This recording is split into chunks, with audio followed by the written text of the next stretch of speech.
Hey patrons, it's Queen Auset-Heru, and I'm back with another movie on trial. All right, so last weekend I watched a movie called Warlock, and I told you guys all about that movie. This weekend I decided to watch the sequel to Warlock because had all these questions after Warlock, and I wanted to see if they explain more in the sequel. Now, this one is called Warlock the Armageddon, and it came out in 1993. So, of course, as always, I'm going to give you a summary, then I'm going to tell you about the vices, and then I'm going to tell you about the virtues, and then I'm going to tell you what grade I gave this movie for witchcraft accuracy. Okay? So, first, let me get down to telling you about the movie. So this movie had nothing to do with the first movie. I looked it up and read a little bit about it, and it said that it's three movies, and all three of them are set in three different universes, it seems like, because they don't mesh together at all. And the main character is the same weird guy, but he doesn't mesh in none of the other characters or even the worlds even match. I think the last one they were in like Massachusetts, and this one they're in like Chicago and New York, and they don't match at all. So first and foremost, the movie starts. The movie creepy. It's a creepy movie. It all starts off in the first scene. You see all of these people, which look like some kind of like coven or something, doing a ritual in the woods with these big rocks looking like Stonehenge. They have a woman who is clearly pregnant, tied to some kind of stone altar, and they got these little crystals. And some of these I actually have. One of them was like a clear quartz. One of them was like a agate. It might have been an agate. They look familiar, put it like that. One looked like a ruby. So they had like these stones, and it made me laugh when I first saw the stones because all I could think of was the Infinity Gauntlet. That's all that came to my mind. But this movie was way before Infinity War was even thought of. But then again, the comic was out, so it could have been some crossover here now that I think about it. But anyway, so they have these stones. This woman is tied to this thing. All of a sudden, these men ride up on horses and they have on armor, and they start killing these people. They just slaughter them. And one of them gathers the stones and hides while the rest of them get slaughtered. And then the elder tells him something about, you must protect the stones, that kind of thing. And he takes the stones and leaves. So then you find out as the movie continues that this was 10,000 years before the present date that we're getting ready to go into, which is modern times. I guess it was 1993.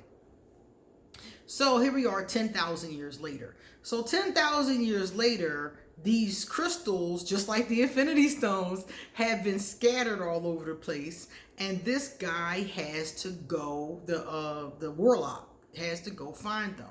Come to find out, these stones are for bad. They're not for good, like the Infinity. Well, I don't know, the Infinity Gauntlet. I'm not even gonna go there. But the point is that these stones are for evil. The son of Satan must collect these stones and resurrect the devil some kind of way, which makes no sense because it's like, if the devil is so powerful, why does he need his son to resurrect him? He should be able to just do whatever he wants. So anyway, these stones, back to the stones. So in the modern times, you see this beautiful woman, and she's getting ready for a hot date. And apparently the date's coming to her house. She has on this sexy outfit, and she's playing with her cat, and she has the food on the table, and everything is cool. And she's preparing for her date, and she goes out to the window and looks out the window and sees the moon is eclipsing. And all of a sudden, she starts screaming and falls on the table, and her legs open, and her stomach goes from normal size to humongous, and she spits out some kind of wrinkled mass that looks kind of like a placenta. It was gross. It was blood everywhere, and it was weird because one minute she's standing there, the next minute she's giving birth on a table. No signs of pregnancy. Now she done gone through the whole trimester and spit a baby out. So apparently, this was the warlock being reborn. Okay, so apparently he can be reborn at a certain time, and he can also release his father from the pits of hell.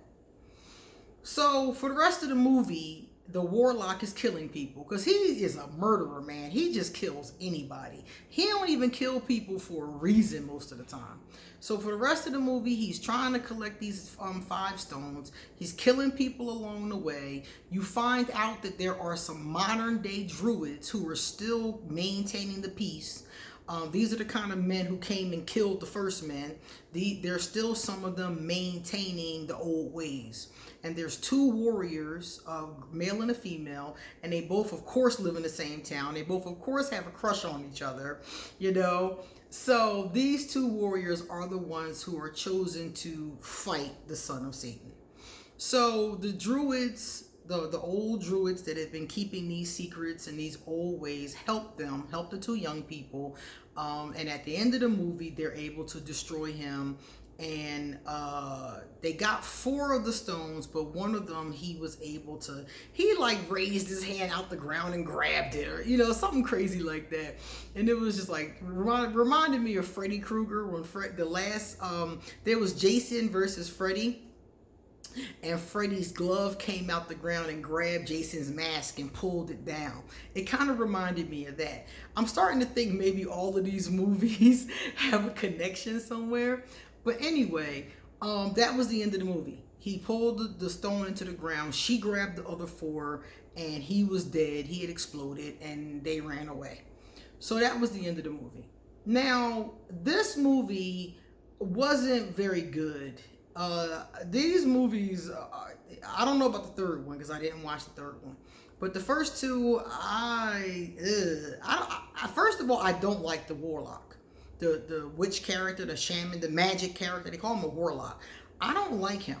I don't like him at all. He is just strange and terrifying, and there's like the stuff that he does like is just gross. Like it's just gross. If witchcraft was really like this, I would have never even started.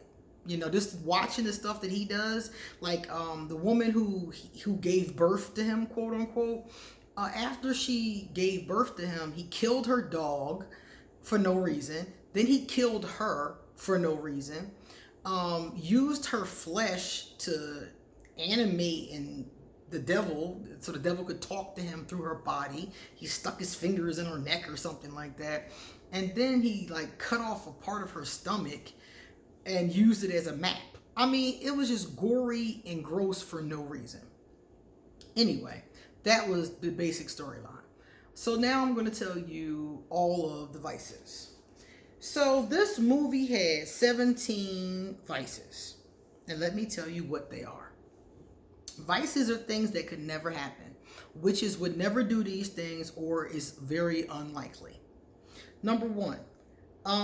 The woman is instantly impregnated and gives birth with magic. I have never seen somebody get impregnated and give birth within a 10-second time frame with no magic or with nothing else. I don't even think modern technology can make that happen. In every scenario, incubation takes a certain amount of time, in most cases at least 6 to 9 months. So in this particular case, for her to be instantly pregnant, she was looking out the window and then looked down and she was pregnant like seconds later. And I'm like, nah, this could not happen with magic. There's no kind of magic that could do this. And then she gave birth within a couple more seconds. And I was like, nah, all of this in the opening scene, impossible. Number 2, using magic for resurrection. At the middle or at the beginning of the movie, one of the remember I told you there was 2 young people and their elders were helping them. The guy had his father helping. The girl's father, he knew what was going on, but he really didn't want to help, but he ends up helping at the end. Anyway, so the guy's father shoots him with a sawed-off shotgun, or with a shotgun, in his chest, and then uses these herbs to revitalize him. And according to him, you have to die to be reborn in this particular universe. So he had to kill him and bring him back. And I was like, the way he shot him, it's no way in God's green earth he would have brought him back with a couple of herbs and some oils he poured on his chest. No way. He had a hole in his chest the size of Albuquerque. It wasn't nothing happening. Okay? That was not witchcraft. That was like superheroes type, something like that. Definitely not witchcraft. Animating the dead. The warlock animated a dead body to drive a car. He stopped this man. He asked this man about his car. After he killed all these other people for no reason, he kills a cab driver and then puts the cab driver in the car so it looks like the cab driver is driving, but the cab driver is dead. And he is able to control the car from the back seat with his magic. So I'm like, you can't control the car. You can't animate the dead. None of that is going to work with just your magic. And the cat, and they drove from like Chicago, or was it New York? I think it was New York to Chicago. And I was like, what? Wait, what? What is going on? Not going to happen. Everybody could levitate in this movie. The warriors could levitate. He, of course, can levitate. It was all this levitation going on. I have never seen a person truly levitate. I've heard stories about it. I've read about it. But even when I read about it, it wasn't that far off the ground. So they were like levitating all up in the sky. Like at one point, like I said, he keeps killing people. At one point, he kills this lady. She's a fashion designer for no reason. And he levitates off the ground because she's like, prove to me that you're a warlock. And he levitates off the ground with her. And then after she gives him the crystal, he drops her to her death. And it was like, she gave you the crystal. Like, ugh. He was truly the son of Satan. His behavior, he was evil all the way through and through.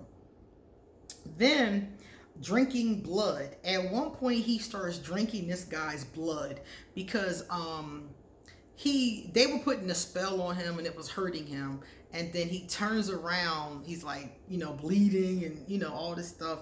And the guy that was trying to help him, he bites the guy and drinks his blood to get back to full strength.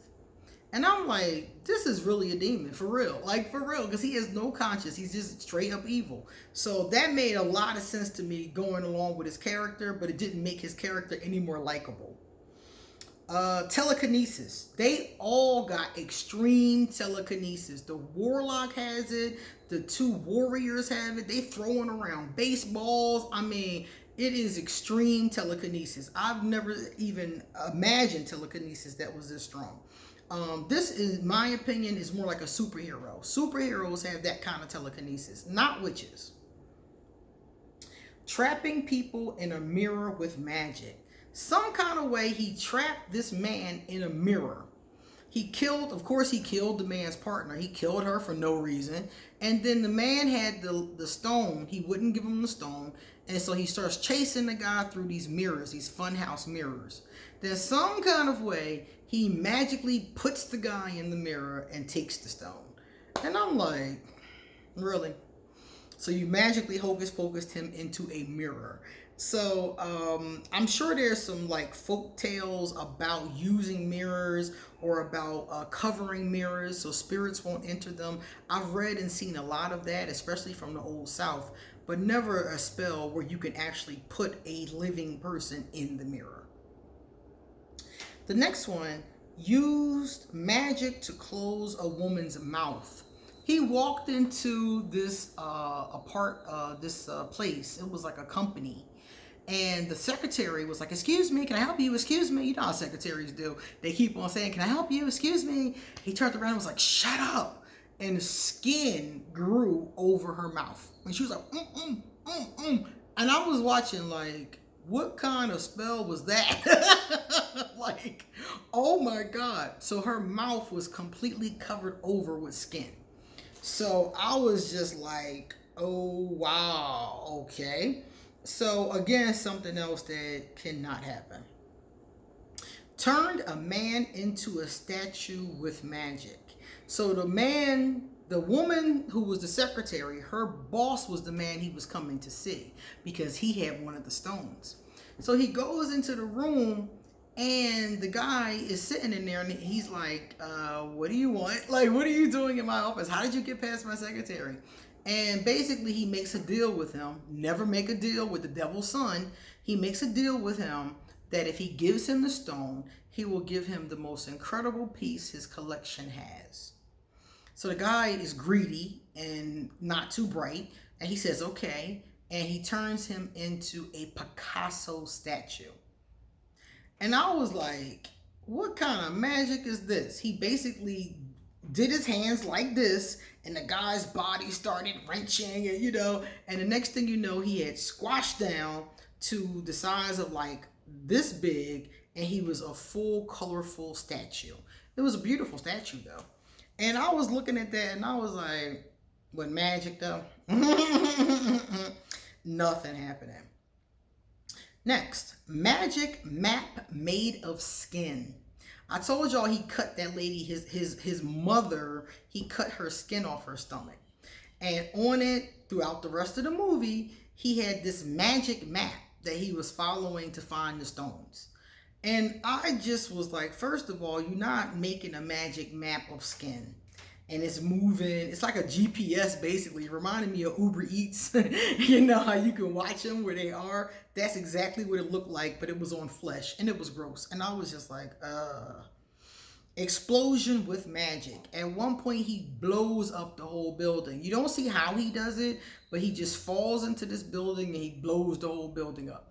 And I'm like, I've never seen anybody just do an explosion, like that. Like, no. If he had some sulfur or, I don't know, gunpowder, anything, I could have seen it, but he had nothing. And he just exploded. It was a huge explosion. And I was just like, ugh. Setting fires with magic. There are several fires set by different people in the movie with magic. I see this a lot. I see a lot them showing witches with magic, shooting fire from their hands, from their eyes. And I'm just like, we do got a lot of energy, and we are able to transmit that energy from our hands, from our eyes, different kind of places. But setting fires with it is highly unlikely. You're better off with a magnifying glass in the sun. Moving cars with magic. He had cars moving with people driving on. He had cars moving by themselves. I mean, he was, I don't know what kind of spell he was casting, but he had cars riding and going and trying to kill the guy with a car. I mean, I don't know what he was doing. Stopping cars with magic. Not only could he make them attack people, he could stop them at will. And I'm just like, this is too much. Walking on air with magic. So he can fly, he can levitate, and he can walk on the air. Like he was walking from the roof like it was stairs. And he's just walking down the air. And I'm looking at him like, if I could do that, man, that would be cool. Seriously, flying would be cool. Levitating would even be cool. Healing mortal wounds with magic. So the warrior, the guy warrior, was so weak in this movie. I mean, every time you turned around, he done fell down, got stabbed. I mean, he just kept on falling down. The girl didn't do much better, but at least she didn't keep getting knocked down. So one of the times when he gets knocked down, he gets yet another mortal wound, and they heal it with magic. They already brought him back to life with magic. Now they're healing his mortal wounds with magic. And I was like, for a warrior, this guy is lame. Like, seriously, I wasn't expecting him to be like this, buff Conan the Barbarian, because, he's a nerd. So you already know. But he just kept getting hurt. And I was just like, boy, if you don't get up. I was screaming at the computer like, get up, get up. All right. And let me see. My last vice, flying with magic.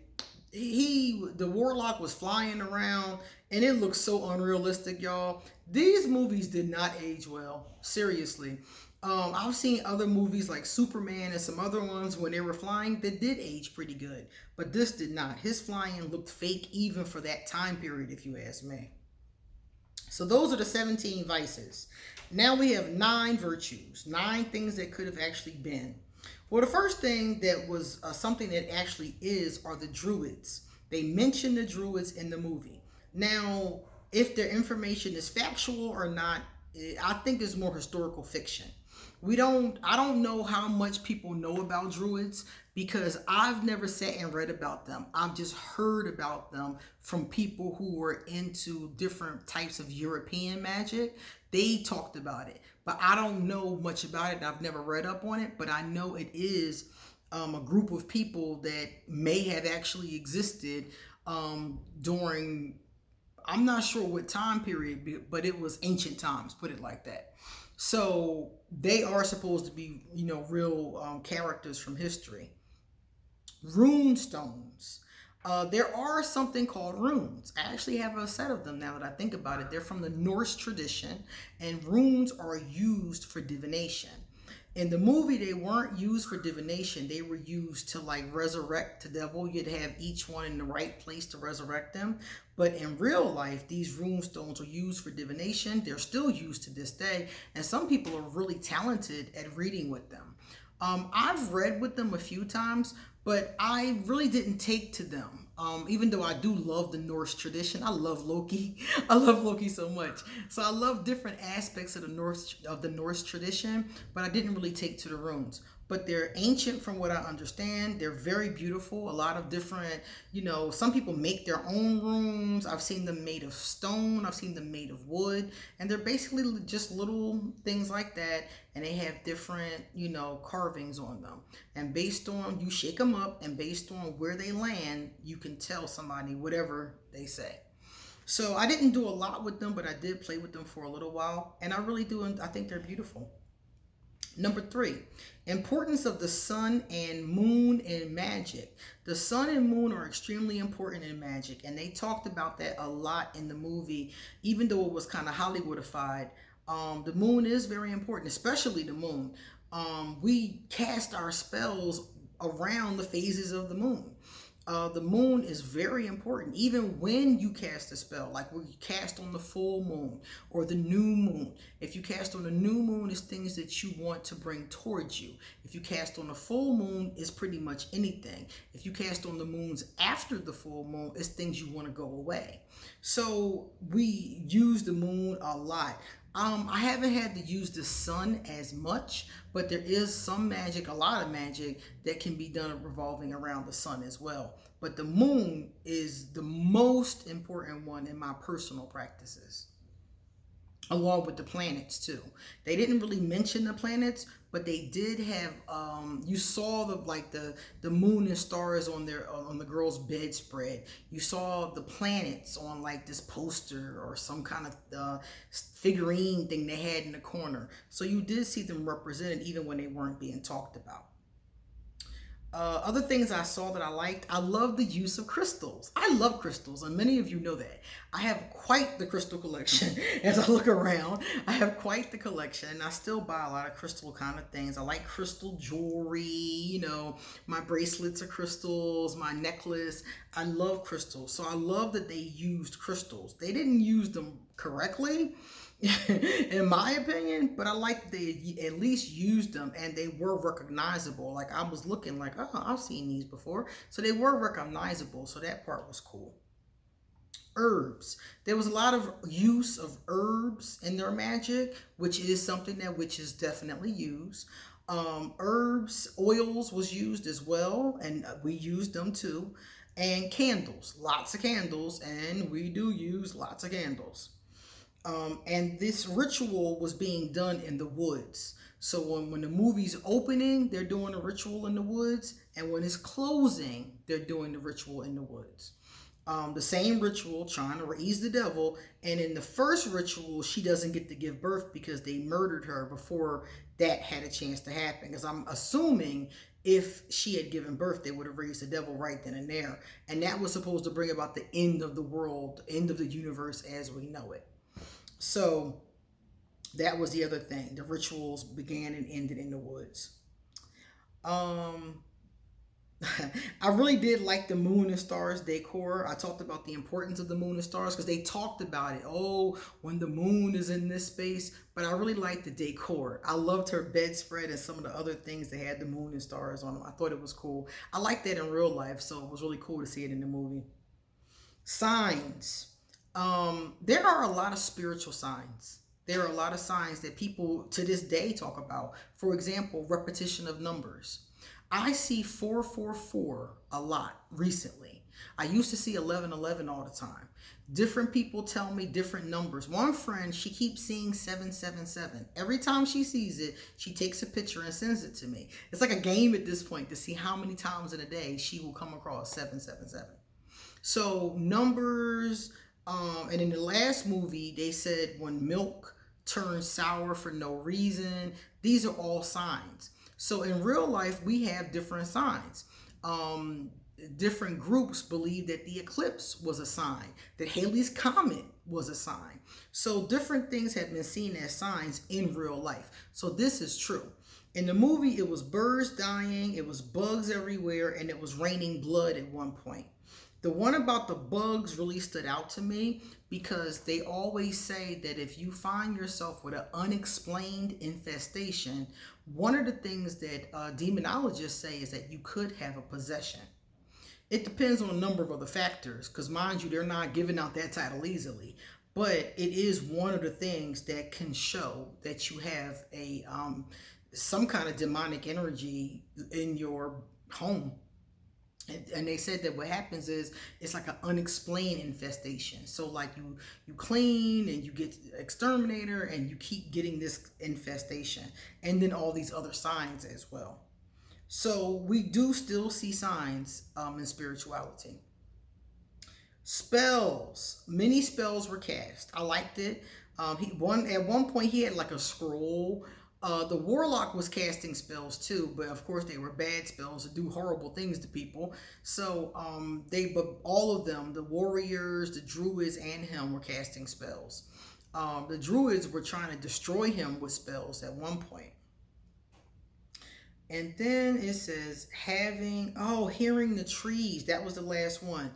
When the warrior, the young boy, went out into the woods, he could hear the trees. He could hear them whispering.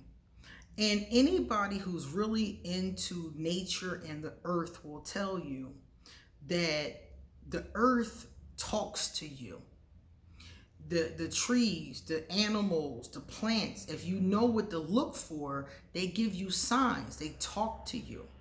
Like, for example, during enslavement, African Americans knew that the moss grew on the north side of the tree.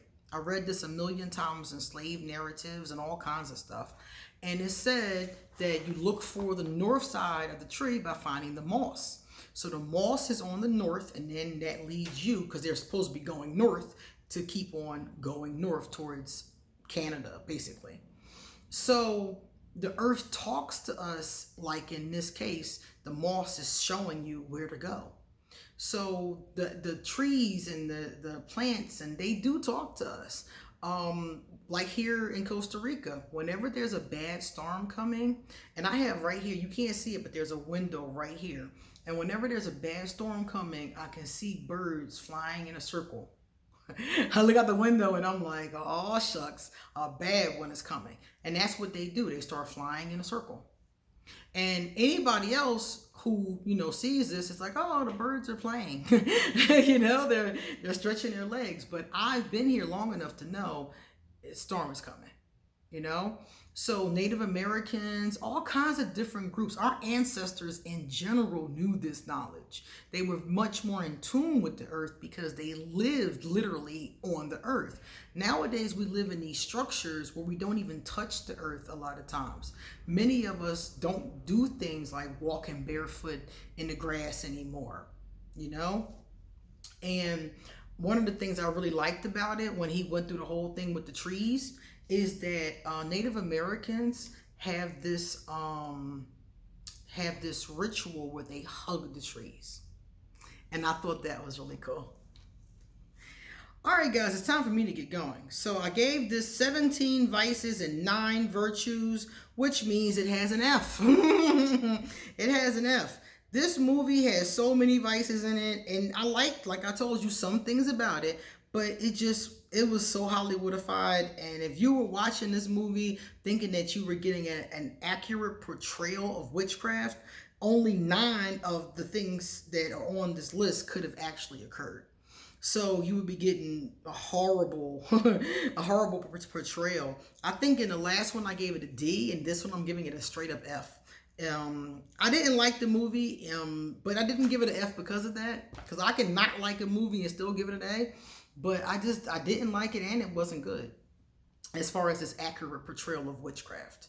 So I am going to get going. And I hope you like this video, and I thank you so much for being my patrons. I will be back next week with another exciting edition of the Witch Trials. You have a fabulous week and be easy.